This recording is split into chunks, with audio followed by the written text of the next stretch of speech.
Vastarel. Famille de médicaments anti-angoreux.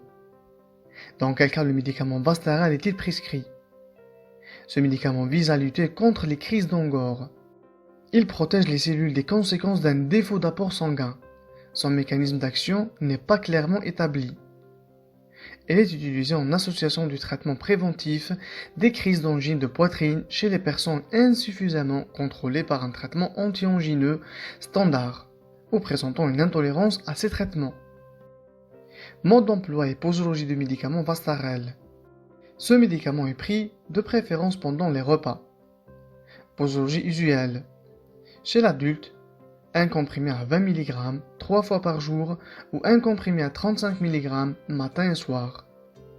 Une diminution de la posologie est recommandée en cas d'insuffisance rénale et chez les personnes âgées de plus de 75 ans. Conseil. Ce médicament est désormais à prescription restreinte. Il doit être obligatoirement prescrit la première fois par un cardiologue. Les ordonnances de renouvellement peuvent être rédigées par tout autre médecin. Mais chaque ordonnance de renouvellement doit être présentée au pharmacien avec l'ordonnance initiale du cardiologue valable 1 an. Contre-indication du médicament Vastarel.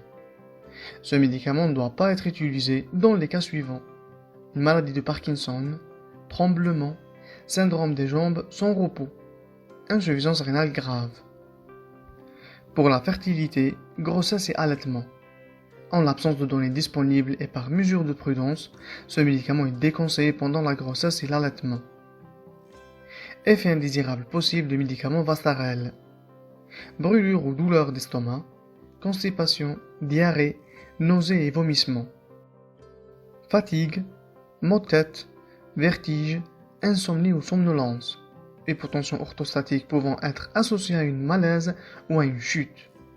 Éruption cutanée, démangeaison, réaction allergique, œdème de Quincke.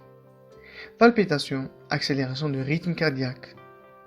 Troubles neurologiques pouvant se traduire par des troubles de l'équilibre, une raideur, un ralentissement des mouvements ou des tremblements.